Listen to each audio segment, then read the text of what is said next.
1, 2, 1, 2. Am I good? Good. Good. 1, 2, 1, 2.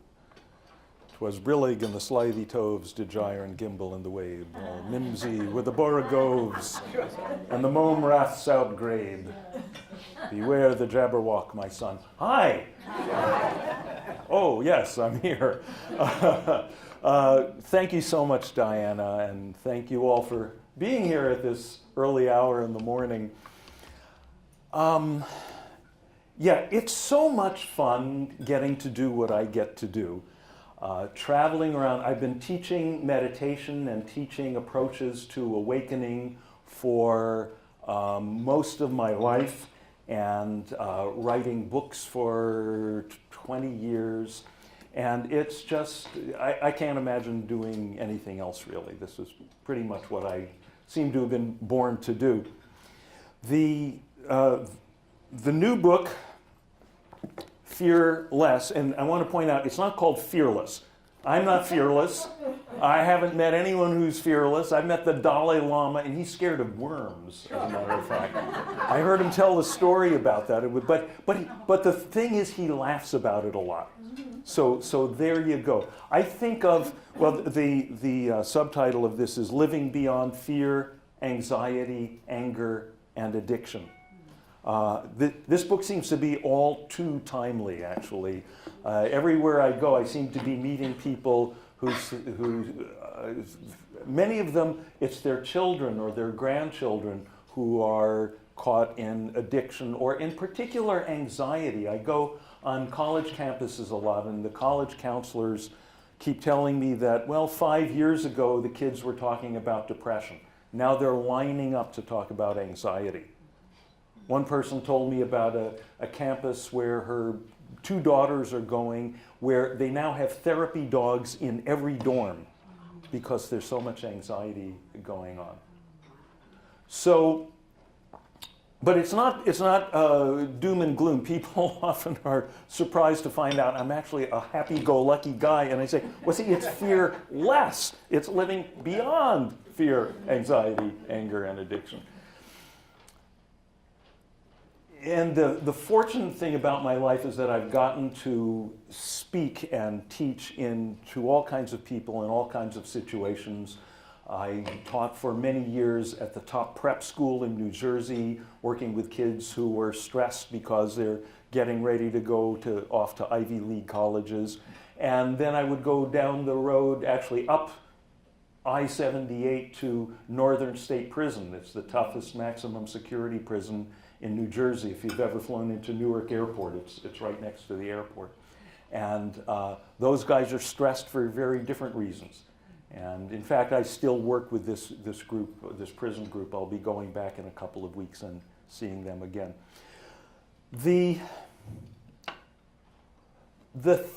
I would say that the main surprise that I'm able to bring to people is that it's easy. It's natural. You know, at this point, I pretty much don't have to sell people that meditation is good, it's healthy. When I started doing this in 1970, you know, I had to convince people it's not about flying carpets and beds of nails and gazing into crystal balls. By now, everyone knows. Everyone has at least a brother-in-law who took a meditation course at the Y and lowered his blood pressure, something like that. So everyone knows it's good, it's healthy, but people still often think, oh, meditation, yeah, it's healthy, I should do it, but it's so difficult because you have to concentrate, you have to clear your mind, you have to get rid of your thoughts, and I can't do that. Well, I can't do that either, okay?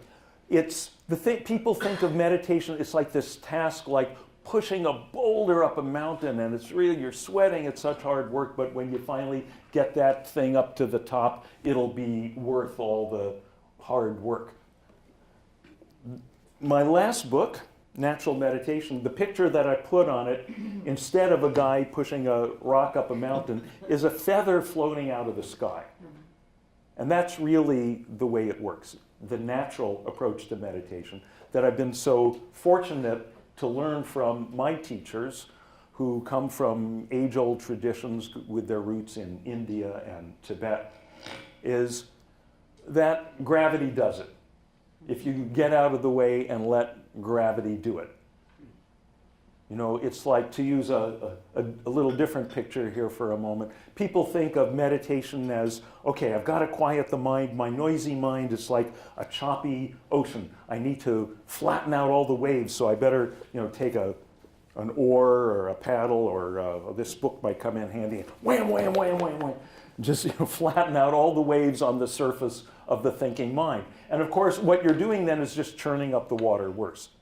And some of you have probably experienced this, trying to meditate. Well, trying to meditate is a contradiction. So instead, what I show people is, you know, if you just let gravity take over for a few moments and start to sink into the water, about a foot or two beneath the surface, the water's silent all the time. We don't have to make it silent. We don't have to quiet it. It is quiet. Our underlying awareness, the core of our being, is always silent. It's the silence from which we're listening, seeing, thinking at every moment, including this one. So that right now, words are going on, you're hearing these sounds coming out of my mouth, you're having thoughts about them, you may be thoughts about other things. Gee, did I lock the house before I left? Whatever it is. You're seeing the colors in the room. But where is all that hearing and seeing and feeling and thinking? Where is it taking place? It's taking place, it's like the characters in on a movie screen. You know, the characters are running around doing all these things, but the screen itself is always open, silent. It's there in the background of every moment of experience. And what we do in meditation and these various meditative methods that I'll talk about in a minute is just kind of bring that, we let gravity take over, we sink into that, and more it comes from the background into the foreground. So that more and more, it's not just, okay, I sit down, meditate for 5, 10, 15 minutes, and, oh yeah, this is really nice, this blissful silence. It is that, but it's not just that, because then if you were doing that and then you open your eyes and come out, now it's all this same old grind out here, that would be unsatisfactory. What happens is more and more that silence is experienced as the background of every moment. More and more it's where you're coming from. And more it becomes clear that that's what you were looking for all along. You know, there's that moment when, let's say you've got that piece of stringy celery stuck in the back tooth. Maybe everything else is fine. It's a beautiful sunset. You're standing on the edge of the Grand Canyon, hand in hand with the one you love. You've just had a great meal. You've been named Employee of the Month. You're having a great hair day. Everything's great. But you've got this thing from people, and then finally you get it out and you go, ah, and now everything's fine. And for that moment, everything is fine, and it feels as if everything is always going to be fine, right? Until the next thing, right? Then, oh, you got a phone call. Oh, now you got a text. Whatever is the next problem. So we suspect that somehow there should be some that's not dependent on outer conditions, that's not subject to change, some that has no beginning and no end. As human beings, we're born with the curse and the blessing of the intuition that there should be that endless and we have a kind of, I think, a restlessness until we find that. And you can call that the spiritual drive, you can call, whatever you want to call it, doesn't matter. But you know it when you experience it. And I think everyone has moments when they stumble into that. And it may be when you're sailing your boat, or when you're playing golf, or when you're sitting with your kids or your grandkids, or doing your art or your pottery. You know, when you go into that zone and suddenly you feel weightless and everything just kind of happens by itself. When you're playing the violin, probably that happens for you. It often happens for me when I'm speaking, so thanks. And you're just, oh yeah, you're in that place, and wouldn't it be nice to be in this place all the time? Right? But no, now, you know, it's bad weather today, so I can't sail my boat, so I can't access that. Right? Or more seriously, gee, now I've got arthritis in my hands and I can't play golf anymore, so I can't access that. So that's the problem if your access to that wonderful place is limited by particular conditions, particular situations. The good news is that really the true awe that doesn't depend on anything is inside you. You know, all the great masters said that. The Buddha said, okay, out here is samsara, cyclic existence. In here is nirvana. Jesus said the kingdom of heaven is within you. And where's within? You know, your liver, your pancreas? No. Within is your beingness, the core of your being.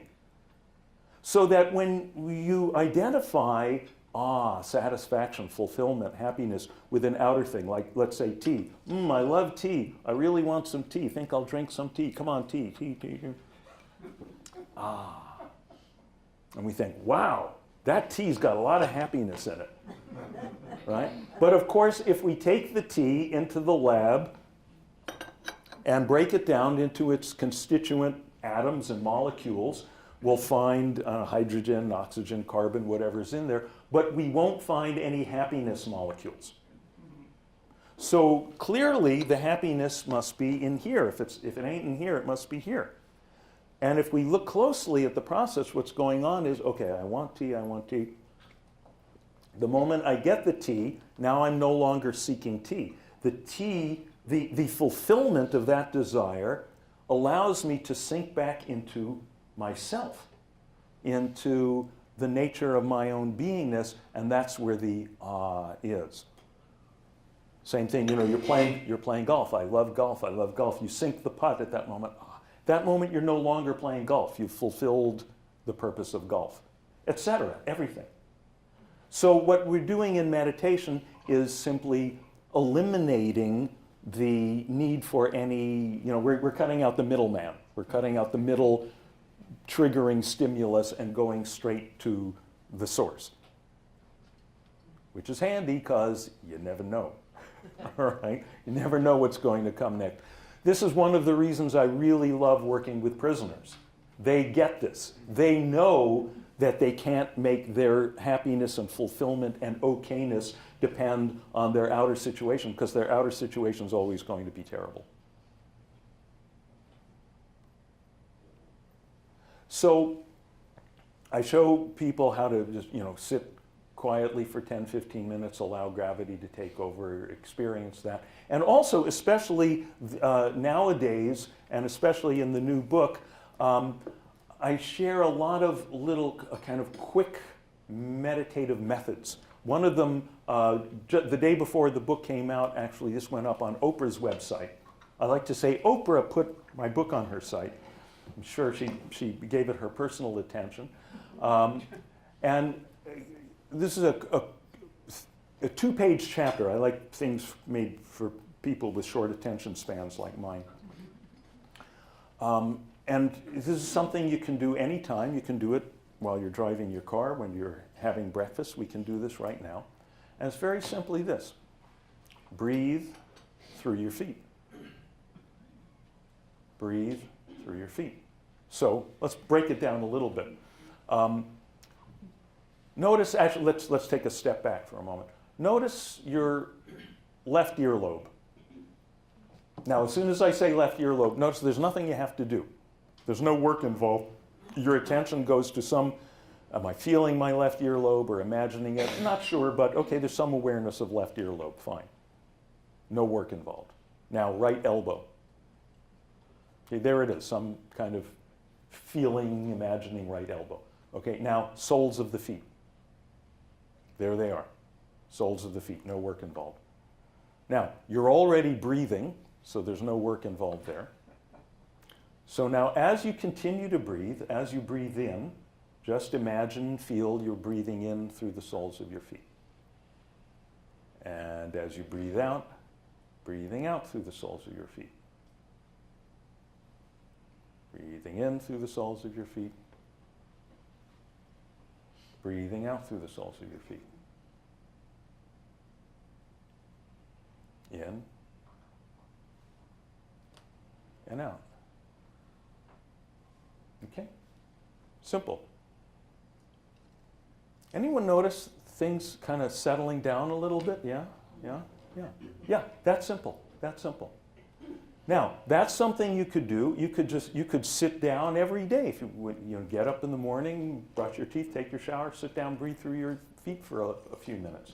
Or you're driving on the 405, you're getting frustrated by the traffic. You can do what you usually do, which is go, come on, traffic, move faster. How's that worked out for you? And what are the odds it will ever work out any better than it has so far? Or you can go, oh, okay, I'll breathe through my feet. Right? Simple. Or let's say you have to do some public speaking and you get anxiety about that. Or sales. I was talking to the Sandler fellow over here. Sales, and let's say you're about to try to make a big sale and you're feeling some anxiety about it. Okay? As you're getting ready, as they're introducing you before you come up to the podium, as you're standing at the podium, whatever it is, just breathe through your feet. At the very least, it means you can't be completely caught up in your anxiety or your impatience or your craving for the cigarette or the donut or whatever it is you know you shouldn't have. Because part of you is engaged in this nice relaxing thing of breathing through the feet. That's simple. Here's another one. This is one of my favorites. You've all heard about mantras. Mantras are psychoacoustically optimized sounds.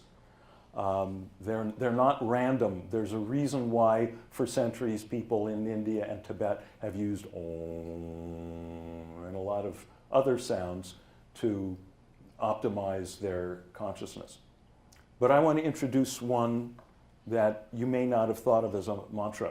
Actually, I'll read you a quick little snippet from this book.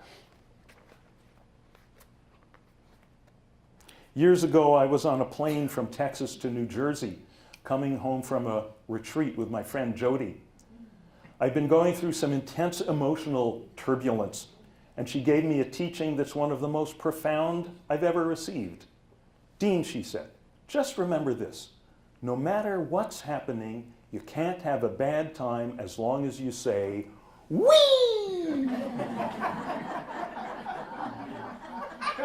Okay? So, ready? And I want 100% participation.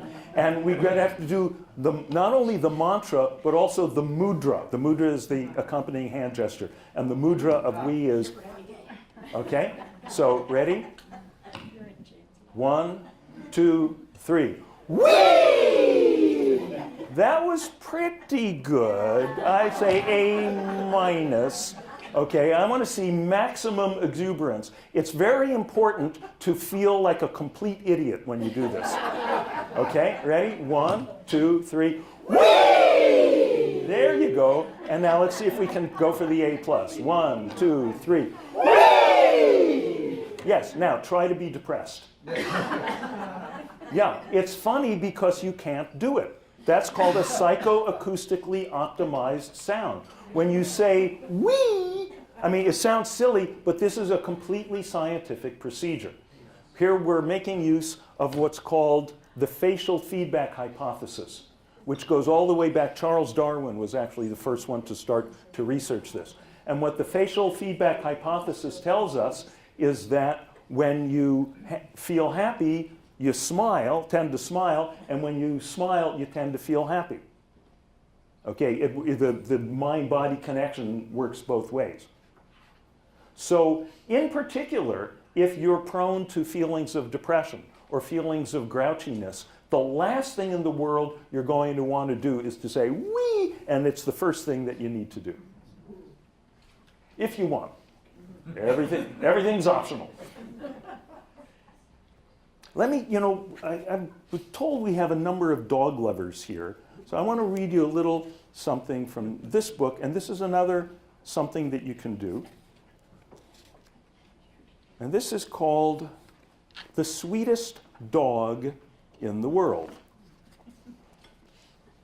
When your fear kicks in, or your grief, or craving, or anxiety, or rage, or whatever you got, there are two basic ways to mishandle it, and you've probably tried both. One way is to suppress the feeling. As the word implies, that's a matter of pressing it down. Unfortunately, when you pretend it doesn't exist, it doesn't go away. You've just temporarily pressed it somewhere out of sight, like sweeping dust under a rug. Often it gets pressed down into the body, where it may manifest as back pain, stomach problems, hypertension, or other stress-related ailments. The other way, essentially the opposite of the first, is to indulge the feeling. Having perhaps tried to suppress the fear or anger or anxiety and failed, we swing in the other direction. We let it take over. We sit smack in the middle of it as it becomes our whole reality, both the feeling and the story around it. Oh, this thing happened, and then that thing happened, and that thing happened, and what if this thing happens, and oh no, oh no, oh no, oh no. Clearly, we need a more skillful way to navigate, one that steers between these two big rocks into the clear waters beyond. Who can help us out here? Cue the dog. Please imagine that the sweetest, most loving, most faithful, most empathetic dog in the world is sitting with you right now. You may be so fortunate as to have the sweetest dog in the world, in which case you don't have to imagine. If you're a cat person, well, despite the stereotype of aloof disdain, I have met some deeply empathetic cats, but not many. Your call. So here you sit with the sweetest dog in the world. Wow, look at those beautiful eyes, the softest, clearest, most loving eyes imaginable. You can see that he's all heart. So go ahead then, tell him your story. Hard things happen in this life, and this is your chance to declare them. Pour out your feelings. Go all the way with it. Totally spill your guts. All out indulgence. The indulgier, the better. The dog never cuts you off, never questions, never judges, and never loses interest. He pays rapt, loving attention. Keep pouring out your story and all the feelings connected with it till there's nothing left to pour. Then take a little breather. Maybe walk around the block. And now, sit down and go through the story again, but with one big difference. This time, first close your eyes and imagine that you're the dog. Feel what it feels like to be under all that doggy fur, inside that doggy metabolism, picking up the subtle aromas of your environment with your sharp doggy nose, looking around the room with your sweet doggy eyes. And then, oh, here's your dear human friend, the one you love so much. And now your friend is making those funny sounds with her mouth again. They're not sit or stay, so they're completely incomprehensible.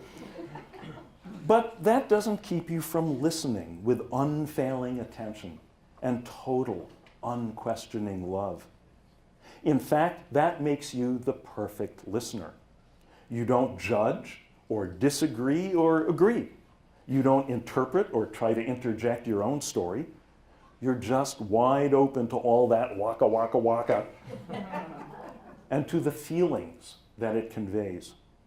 You can understand feelings, big-hearted pooch that you are. So much upsetness. But it doesn't stick anywhere inside you. It all goes straight to your heart, where it instantly dissolves into perfect, loving, open space.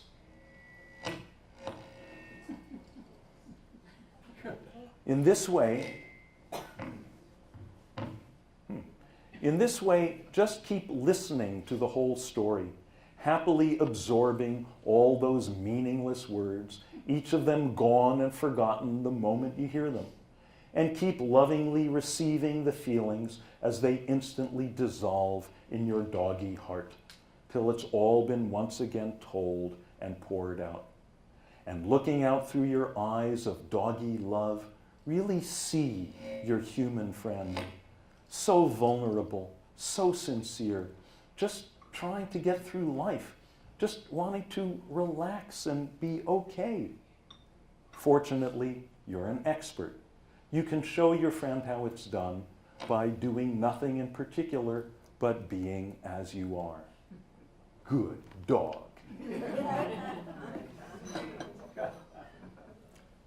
So, any questions or comments? What's on your mind?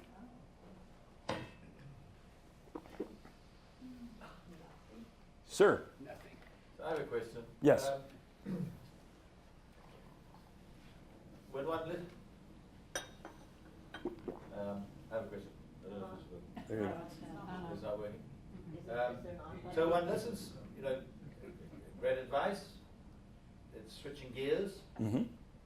The situation I think of is missing a flight. Mm-hmm.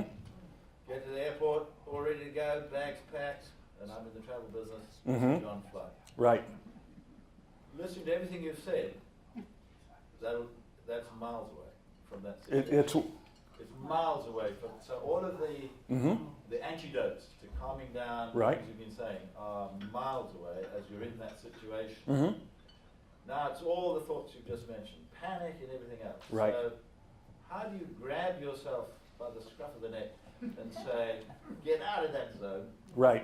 and now remember all the things Right. that the guru told you. Right. Yeah. And start doing them. No, it's a great question. It seems impossible. Yeah. No, you're right. It's impossible to remember all the things the guru told you. Fortunately, you only have to remember one thing. And the reason that I share a lot of different, big and small methods, it's kind of like throwing strands of spaghetti against the wall. If one of them sticks for you, then great. I've had some people, I was giving a talk the other day at the Delray Yacht Club, and we did breathing through your feet, and some people, okay, whatever. And one guy in the front row his eyes just became like floodlights, like he'd been waiting all his life to hear breathe through your feet. Okay? It's not one size fits all. And again, this is why I've been fortunate to have been around, Tibetan tradition, where they have a whole just incredibly big toolbox of different kinds of tools for this. Now, let me throw out one that you may find useful in this kind of the missed flight situation. And I know what you're talking about because I travel a lot. There's a chapter actually in this book titled Relax at the Moment of Contact. And the story that I tell is from when I was living in New Jersey. I used to study a Japanese martial art called Aikido.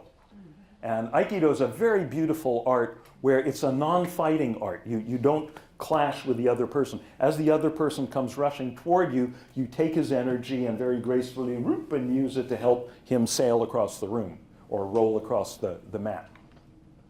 So one day I was practicing for my next promotion test. And the thing I was practicing is a situation where 3 people are rushing me, one after another, trying to tackle me, and I'm supposed to repel them all and send them flying in various directions.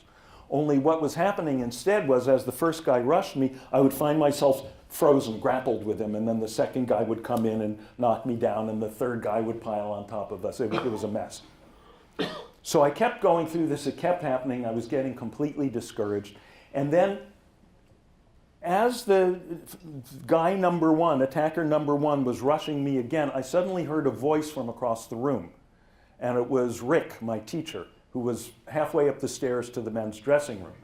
And as the attacker rushed me, Rick called out, "Dean, relax at the moment of contact." And at first I was puzzled because I didn't realize I was freezing up at the moment of contact. The reason I didn't realize I was freezing up at the moment of contact was I was so caught up in freezing up at the moment of contact. Right? There's a catch-22 there. So this time, as the guy rushed me, I relaxed, and it's a physical thing. You know, this becomes this. And instead of, I went, and son of a gun, the guy went sailing across the room. The same method, the same, you know, I was doing all the whole, you know, Arthur Murray magic step that I learned here. Okay, right foot here, pivot on the left, hand, but now it worked. And then the second guy came in, I started to freeze up. Once again, Rick called out, "Dean, relax at the moment of contact." And this guy goes sailing, again and again.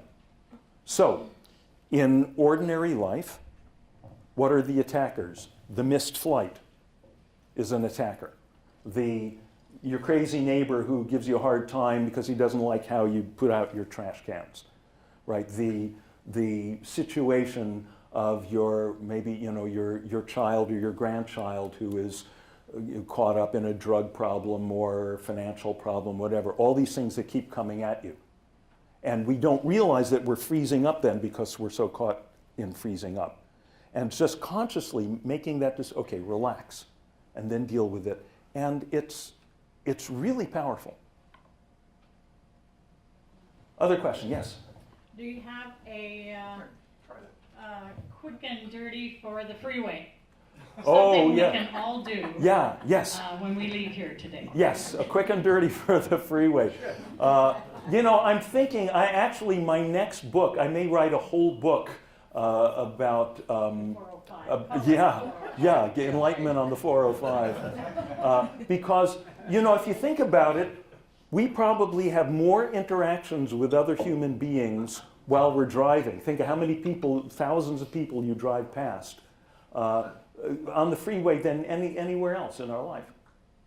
So, something that applies here, actually there's another chapter in this book which is titled, "Would It Help?" And that comes from, you may have seen a 2015 Steven Spielberg film called Bridge of Spies, yes. Right? With the great Mark Rylance, who won an Oscar for playing Rudolf Abel, the true story, the Soviet spy who was captured in New York City in 1950-something at the height of the Cold War. He's put on trial for his life. Fortunately, his lawyer is Tom Hanks, so things can't be too bad. And the first jailhouse meeting that they have, Tom Hanks tells him, "Listen, don't trust anyone else. Don't talk to anyone else, because everyone wants you dead. The Americans, the Russians, everyone wants you to go to the electric chair." And Rudolf Abel considers it for a moment, and he says, "All right." Tom Hanks says, "You don't seem worried." And he considers for a moment, he says, "Would it help?" So there's your mantra. Would it help? Yeah. Would it help? Shantideva, a great 6th century Buddhist philosopher, put it this way. He said, if there's a solution to the problem, what's the point of worrying? If there's no solution to the problem, what's the point of worrying? Okay? So, how do we apply this? You're at the red light, and again, you're in a hurry. Have you noticed that the later you are to your appointment, the more knuckleheads there are on the road? It's like a cosmic law or something. So you're sitting there trying to make the red light turn green faster, and you may have noticed that that doesn't work. You may turn your knuckles white, but you won't turn the light green. So my personal guarantee to you is that for the rest of your life, you will never ever, no matter how hard you try, you will never make any light turn green even 1 nanosecond faster. Would it help? No, it wouldn't. And therefore, you may as well sit back, you can breathe out, breathe through your feet, relax at the moment of contact, see all these things work together. And that applies to actual red lights, actual traffic on the 405, and think how many other kinds of red lights are there in your life? How many other would it help situations? I remember my parents shouting at the TV news, "God damn, Richard Nixon!" And I used to wonder, do they know Nixon can't hear them through the TV? Right? It doesn't help. Now, that doesn't mean to become passive and apathetic. Quite the opposite. It means that when you see the futility of all that worry, a lot of people think if they're not worrying, they're irresponsible. Right? But in fact, it's just the opposite. Indulging in all that worry is actually irresponsible. I mean, it's a habit that a lot of people are caught in, but when you realize how counterproductive it is, it actually keeps you from seeing clearly what's going on. And it's an alternative to being effective. It's a different way to spend your energy. Good. What else? Yes? How do you specifically work with people with disease and or addiction? Yeah. I've done a lot of work with people who are addicted to drugs, alcohol, also, the sex addiction and cutting and food, all of these things. And they're all essentially the same. They have the same root. From my experience, addicts are just like everyone else, but more so. The root of all those addictions is a feeling of being cut off from the wholeness of life. My conviction after years of doing this is that the people who become addicts are the people who are somehow born with a particularly acute sense that there should be that just ultimate awe of life. And since they're not getting it from the usual things that are supposed, you got the big promotion and the nice car and all that. Well, okay, let me try this drug, and now that didn't work. Let me try this stronger drug. I had one really lovely experience last year, and I talk about it in the book here. A girl came to our Tuesday night. By the way, we live in Santa Monica, and we host, usually it's every other Tuesday night, an open meditation session. It's free, it's open to everyone. If you're going to be in the area, let us know and come by. Also on my website, which is deanwords.com, and we've got bookmarks back there. But before I forget, pick up a bookmark. It's got my website on it. And there's a page there, Meditate Now, where I have guided meditation audio tracks. So you can do that right from and that's free and open to everyone. So this girl came to our meditation, about 20 years old. She came a couple of times, didn't say anything. Her second or third time, she was about to leave, and she pulled me aside. She said, "I just wanted to tell you I'm a heroin addict. I've been clean for 6 months. In the meditation tonight, I went into a place that was so deep and blissful and healing. I thought I could never feel that way again in this life without drugs." So, all the 12-step and the therapy, all that, of course, is useful. It's very good. But if you're not getting that deep thing that she was talking about, the real deep, you're not getting that thing that you were born looking for, then the problem is not really going to be fixed at that root level.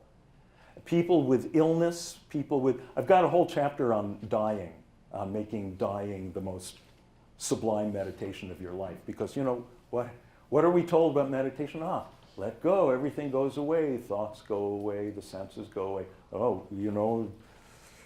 Dying is and all the great traditions teach that. Dying, that's the maha, the mega meditation. But it's good to do the fire drill before the fire.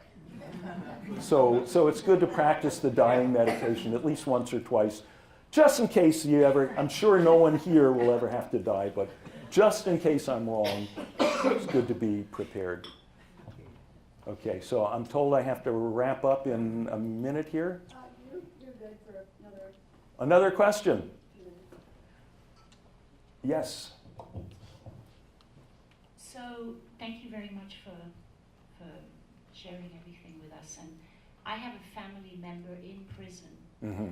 and I would like you to address that because I don't know how to handle it, and I would like to know what you have done with your research on Mm-hmm. prison. Yeah. Well, what I would say about prisoners is what, in essence, what I just said about addicts. They're like everyone else, but more so. You know, I'll tell you a story. One guy that I worked with he stopped showing up to our regular Thursday night sessions. I asked, "So what happened to Albert?" And someone said, "Oh, he's in ADSEG." ADSEG is administrative segregation, which is a polite term for this brutal practice called solitary confinement. And they actually shipped Albert to another prison where they put him in a cell above the boiler where it's 100 degrees all the time. And he was there for, I forget, it was 6 months, 3 months, I think. And, you know, no TV, no books, no nothing. I mean, it's completely brutal. This is a punishment designed to drive people insane. Fortunately, he had some wisdom and he knew how to meditate. This is a guy who the first time I saw him, he walked in, his eyes were like this. He was self-described as a drug gang assassin from the streets of Newark, arms covered with tattoos, one here that says, "In me I trust." But now he had blossomed. He'd become the wonderful, sweet person he was before he witnessed his first murder at the age of 7. And he had to sit in solitary for those months in 100 degrees. So he said, "Okay, take off my clothes because it's hot. Time for a meditation retreat." He says that my outer situation is going to be terrible, so I'm going inside. And he essentially sat in meditation, just dwelling in the kingdom of heaven within for 3 months. You know, people in India, you know, a lot of people pay a lot of money to travel to India and find a nice cave and do that. We had time for one more? Yes. Appreciate your talk today. I'm going to spend the rest of the day with my shoes off so I can breathe through my feet. Works with the shoes on too. Okay. My question is, when does a fear become a phobia? How do you get to Carnegie Hall? Practice. Right. And what happens is, the thing is, they're just thoughts. It's all just thoughts. When we practice a thought habitually, it starts to seem, it becomes a phobia or a belief system, or it starts to take on the appearance of a solid structure that's outside of your head, but it's not. It's just a thought you keep coming back to. So let me quickly, before I finish, throw something out to you. When you are in the state of deep sleep, dreamless sleep, are you a Democrat or a Republican? Right, none of the above, because those things, even that we identify, I am this. This is not just my phobia, not just my belief system. This is me. I am a Democrat. I am a Republican. I am a Christian. I am a Buddhist. I am an atheist, or whatever. All those things you can't be when you're not thinking. I am the person who had this terrible problem in my childhood, and I'm still carrying this heavy burden along with me. Okay? But that's gone for 8 hours a night. And not only that, it's gone for most of the other 16 hours. Where's your terrible childhood when you're parallel parking? Right? It's not there until you pick it up again. And we think, oh, I want to get rid of this thing. You get rid of it hundreds of times a day, but you keep picking it up. You drop it 99 times, you pick it up 100 times. When you start but you know, it's funny because it's true, right? And when we realize oh, wait a minute, I have the freedom to not pick it up. There's that thing. I don't have to do that. It's a hot potato. Why am I singeing my fingers here? Everyone knows how to drop a hot potato. And even that's another chapter in the book. It's called Drop Your Thoughts. Just drop them for 5 seconds. After 6 seconds, pick it up again if you want. I'm not sure why you would want to. Okay? So, thank you so much.